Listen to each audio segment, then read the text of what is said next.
menjelaskan tentang tahapan SDLC. Yang pertama itu ada analisis sistem. Analisis sistem adalah sistem akan dianalisis bagaimana kedepannya akan digunakan sistem itu. Analisis sistem itu hasilnya adalah kelebihan dan kekurangan suatu sistem tersebut. Kedua itu ada perancangan sistem. Perancangan sistem itu adalah proses pendesain suatu software. Pada tahapan perancangan sistem, hasilnya itu berupa output, sebuah prototipe, hasil, dan pola, dan komponen untuk mewujudkan suatu sistem tersebut. Yang ketiga itu adalah tahap pembangunan sistem. Pada tahap pembangunan, sistem mulai dibuat, dikerjakan, dan diimplementasikan menjadi sistem yang utuh sehingga dapat digunakan oleh user. Lalu pada tahap selanjutnya itu tahap pengujian sistem. Setelah dikembangkan atau dibuat, sistem tersebut harus diuji sebelum disahkan atau dikomersialkan. Pada tahap pengujian yaitu contohnya berupa mencoba suatu sistem, apakah sistem tersebut sudah berjalan dengan optimal atau tidak. Selanjutnya itu ada implementasi sistem, di mana sistem tersebut analisis dan dipelajari sistem tersebut yang sedang berjalan atau sudah berjalan. Selanjutnya ada pengembangan dan pemecahan masalah atau inovasi baru sebuah sistem. Dan yang terakhir itu pemeliharaan sistem.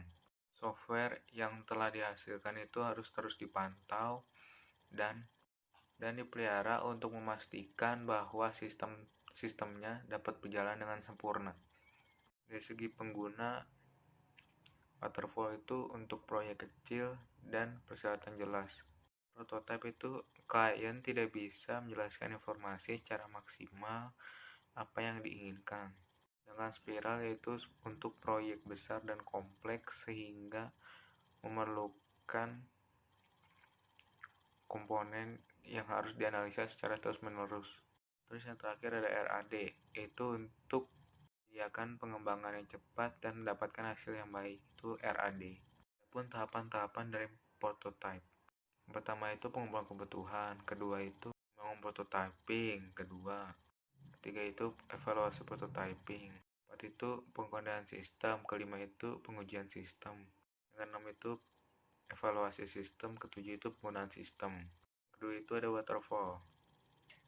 Tahapannya yang pertama itu ada requirement analysis, kedua itu system design, ketiga itu implementasi, keempat itu ada integration dan testing, kelima itu operation dan maintenance, yang terakhir.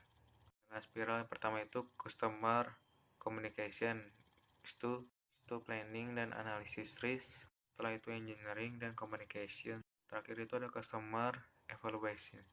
Adapun tahapan RAD yang pertama itu ada requirement planning, itu ada RAD workshop design, yang ketiga itu implementation. Itu dalam hal kelebihan, pertama itu ada prototype. Prototype itu melibatkan user untuk analisa dan sistem. Prototype itu melibatkan user untuk analisa dan desain sistem. Habis itu ada waterfall. Waterfall itu model pengembangan paling handal dan paling lama digunakan, itu metode waterfall. Itu cocok untuk pengembangan sistem skala besar. Itu ada RAD. RAD itu lebih efektif dibandingkan waterfall sehingga menghasilkan sistem yang lebih baik untuk kebutuhan pelanggan.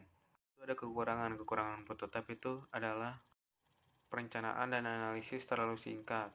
Waterfall itu adalah pengembangan sistem harus digambarkan dan dijelaskan dengan jelas. Itu ada spiral di mana konsumen tidak percaya bahwa evolusioner bisa dijelaskan dengan dua pihak. RAD adalah cocok untuk penggunaan sistem yang menggunakan teknik sistem secara tinggi. Saya akan membuat aplikasi belajar di mana si user itu bisa mengaksesnya secara offline maupun online. Berikut adalah penjelasan dari saya. Jadi aplikasi yang saya akan buat itu menggunakan metode prototype, di mana mempunyai kelebihan yaitu menghemat waktu dalam pengembangan sistem. Penentuan kebutuhan lebih mudah diwujudkan. User atau pelanggan berpartisipasi aktif dalam pengembangan sistem. Komunikasi yang baik antar user dan pengembang. Pengembang dapat lebih mudah tahu dalam menentukan kebutuhan pelanggan. Adapun kekurangan yaitu pertama, proses perancangan dan analisa terlalu singkat. Kedua itu biasanya kesusahan dalam menghadapi perubahan. Yang ketiga itu pengembang biasanya melakukan implementasi sistem yang tidak sesuai atau tidak relevan dan algoritma yang tidak efisien. Adapun fitur-fitur dalam aplikasi saya, yang pertama itu adalah live tutor. Yang kedua itu dapat memanggil tutor datang ke rumah. Yang ketiga itu dapat video tutor umum tentang materi apa yang mau dijelaskan, atau si user mau penjelasan tentang materi apa sih gitu. Itu dapat diakses secara offline maupun online. Dari itu video materi dapat disimpan oleh si user. Ya, adapun gambar yang kita jelaskan tadi fitur-fiturnya, yang pertama itu live tutor. Nah, di mana si tutor ini bisa menjelaskan secara live kepada si user. Live tutor. Live tutornya ini menggunakan online atau menggunakan internet. Adapun dapat memanggil tutor datang ke rumah. Nah, bisa kita lihat ya di sini tutor A misalnya dengan jarak 200 meter itu bisa datang ke rumah. Habis itu ini dengan jarak 100 meter. Terus ini dengan jarak yang C ini tutor C dapat disewa dengan jarak 1 km dengan ratingnya masing-masing. Nah, adapun video materi yang mau dijelaskan atau yang dipilih oleh si user. Nah, ini dia. Adapun materinya dapat disajikan secara online maupun offline sesuai dengan keinginan si user. Nah, ini dia seperti ini. Adapun video penjelasan materi dapat disimpan oleh si user sehingga memudahkan untuk memutar ulang si user, sehingga dapat lebih memudah dimengerti oleh si user. Sekian, terima kasih.